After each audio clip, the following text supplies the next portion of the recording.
hello' আশা কৰিছোঁ যে যিকেইজনে অইলৰ এক্সামৰ কাৰণে প্ৰিপেয়াৰ কৰি আছে সেইকেইজনে ভালকৈ প্ৰিপেৰেশ্যন কৰি আছে so' specially for quantitative aptitude minimum per day 4 hours দিব 4 ঘণ্টা ডেইলি প্ৰেক্টিছ কৰিবই যদিহে কনচেপ্টবোৰ ক্লিয়াৰ হৈ থকা নাই বা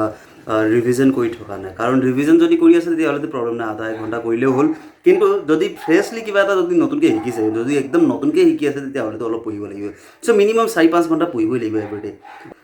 এইটো ভিডিঅ'ত স্পেচিয়েলি মই কোনো ধৰণৰ ছাবজেক্ট ৰিলেটেড ইনফৰ্মেশ্যন মই নিদিওঁ মই এইটো ভিডিঅ' এইকাৰণে বনালোঁ যে এটা নতুন ইনফৰ্মেশ্যন আহিবলৈ গৈ আছে যদি এইটো এক্সামৰ কাৰণে প্ৰিপেয়াৰ কৰি আছে আৰু লগতে যদি ITIও আছে তেতিয়াহ'লে ভাল খবৰ এটা পাবলৈ গৈ আছে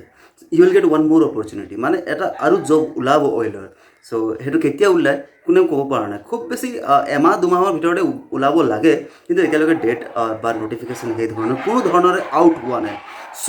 গাইজ এইটো বেটাৰ চান্স অলপ প্ৰিপেৰেশ্যন কৰক কাৰণ এইটো চান্সতে যিখিনি প্ৰিপেয়াৰ কৰিব বা যিখিনি পঢ়ি থ'ব সেইখিনিয়ে নেক্সট এক্সামৰ কাৰণে আকৌ দৰকাৰ হ'ব চ' ৱৰ্ক হাৰ্ড